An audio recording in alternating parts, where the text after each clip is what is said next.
சித்தர் பூமியாய் சிவலயம் காட்டும் அண்ணாமலையே போற்றி. சிவ ஓம் நம சிவாய. பக்தர் நெஞ்சினை சிவமயமாக்கும் சிவபெருமானே போற்றி. ஹர ஓம் நம சிவாய.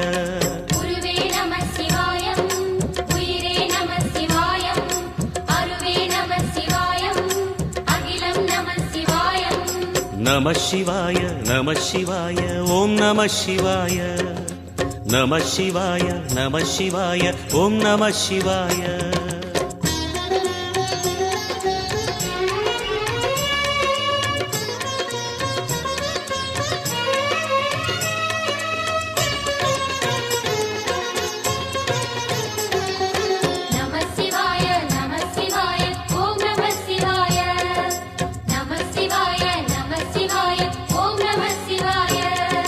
அன்னை உமைக்கு இடமாய் உடலில் ஆலை